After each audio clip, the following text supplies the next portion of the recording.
एक आदमी मंदिर में सेवक था। उसका काम मंदिर की साफ सफाई करना था। भक्तों और श्रद्धालुओं द्वारा दिए गए दान में से थोड़ा बहुत उसे मंदिर के पुजारी द्वारा दे दिया जाता।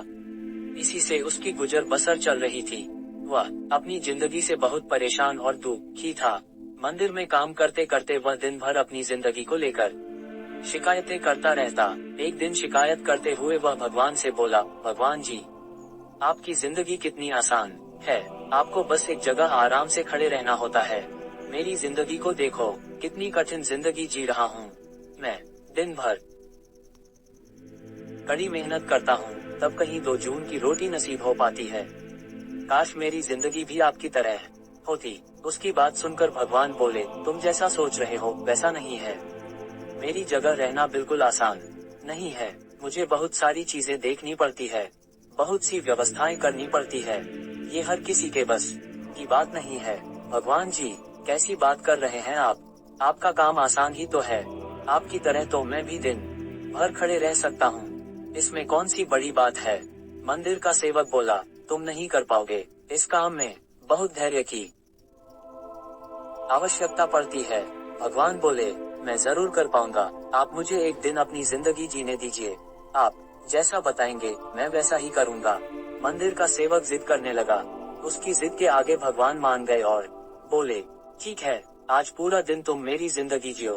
मैं तुम्हारी जिंदगी जीता हूँ, लेकिन मेरी जिंदगी जीने के लिए तुम्हें कुछ शर्तें माननी होगी। मैं हर शर्त मानने को तैयार हूँ भगवान जी। सेवक बोला, ठीक है, तो ध्यान से सुनो। मंदिर में दिन भर बहुत से लोग आएंगे और तुमसे बहुत कुछ कहेंगे। कुछ तुम्हें अच्छा बोलेंगे तो कुछ बुरा। तुम्हें हर किसी की बात चुपचाप एक जगह मूर्ति की तरह खड़े रहकर धैर्य के साथ सुननी है और उन पर कोई प्रतिक्रिया नहीं देनी है। सेवक मान गया। भगवान और उसने अपनी जिंदगी एक दिन के लिए आपस में बदल ली। सेवक भगवान की जगह मूर्ति बनकर खड़ा हो गया। भगवान मंदिर की साफ सफाई का काम निपटाकर वहां से चले गए। कुछ समय बीतने के बाद मंदिर में एक धनी व्यापारी आया। भगवान से प्रार्थना करते हुए वह बोला, भगवान जी, मैं एक नई फैक्ट्री डाल रहा हूँ। मुझे आशीर्वाद दीजिए कि यह फैक्ट्री अच्छी तरह चले और मैं इससे अच्छा मुनाफा कमाऊं। प्रार्थना करने के बाद वह प्रणाम करने के लिए नीचे झुका तो उसका बटुआ गिर गया। जब वह वहां से जाने लगा तो भगवान की जगह खड़े मंदिर के सेवक की नजर उस पर पड़ी। वह उसे बताने जा रहा था, लेकिन शर्त अनुसार उसे चुप रहना था, इसलिए वह कुछ नहीं बोला और खामोश खड़ा रहा। कुछ समय बाद एक गरीब व्यक्ति आया जो 2 दिन से खाना नहीं खाया था। उसने गिरे बटुए को उठाया और कहा, भगवान आप कितने दयालु है, इस पैसे से खाना हम पूरे परिवार के साथ खा लेंगे। भगवान को धन्यवाद देते हुए चला गया। जब पुलिस नाविक को पकड़ कर ले जाने लगी, भगवान बने आदमी को अपने सामने होता हुआ ये अन्याय सहन नहीं हुआ। शर्त अनुसार उसे चुप रहना था, लेकिन उसे लगा कि बहुत गलत हो चुका है। यदि अब मैं चुप रहा तो एक बेकसूर आदमी को व्यर्थ में ही सजा भुगतनी पड़ेगी। उसने अपनी चुप्पी तोड़ते हुए कहा, आप गलत व्यक्ति को पकड़ कर ले जा रहे हैं। ये बटुआ इस नाविक ने नहीं, बल्कि इसके पहले आए गरीब व्यक्ति ने चुराया है। मैं भगवान हूँ और मैंने सब देखा है। पुलिस भगवान की बात कैसे नहीं मानती।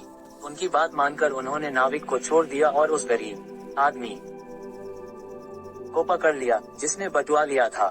शाम को जब भगवान वापस आए तो मंदिर के सेवक ने पूरे दिन का वृतांत सुनाते हुए उन्हें गर्व के साथ बताया कि आज मैंने एक व्यक्ति के साथ अन्याय होने से रोका है। देखिए, आपकी जिंदगी जीकर आज मैंने कितना अच्छा काम किया है। उसकी बात सुनकर भगवान बोले, ये तुमने क्या किया?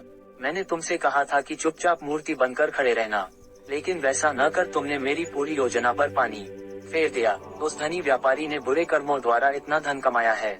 यदि उसमें से कुछ पैसे गरीब आदमी को मिल जाते तो उसका भला हो जाता और व्यापारी के पाप भी कुछ कम हो जाते। जिस नाविक को तुमने समुद्री यात्रा पर भेज दिया है, अब वह जीवित वापस नहीं आ पाएगा। समुद्र में बहुत बड़ा तूफान आने वाला है। यदि वह कुछ दिन जेल में रहता तो कम से कम बच जाता। सेवक को यह सुनकर एहसास हुआ कि वह तो बस वही देख पा रहा था जो आंखों के सामने हो रहा था। उन सब के पीछे की वास्तविकता को वह देख ही नहीं पा रहा था। जबकि भगवान जीवन के हर पहलू पर विचार अपनी योजना बनाते हैं और लोगों के जीवन को चलाते हैं। हम सब भी भगवान की योजनाओं को समझ नहीं पाते। जब हमारे साथ कुछ गलत हो रहा होता है या हमारे हिसाब से कुछ नहीं हो रहा होता है, तो अपना धैर्य खोकर हम भगवान को दोष देने लगते हैं। हम ये समझ नहीं पाते कि इन सब के पीछे भगवान की कोई ना कोई योजना छुपी हुई होती है। ऐसे समय में हमें भगवान पर विश्वास रखकर धैर्य धारण करने की आवश्यकता है। इसलिए चिंता न करें।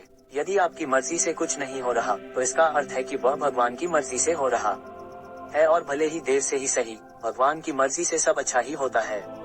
ऐसी कहानी सुनने के लिए हमारे चैनल आध्यात्मिक ज्ञान सरोवर को सब्सक्राइब करें।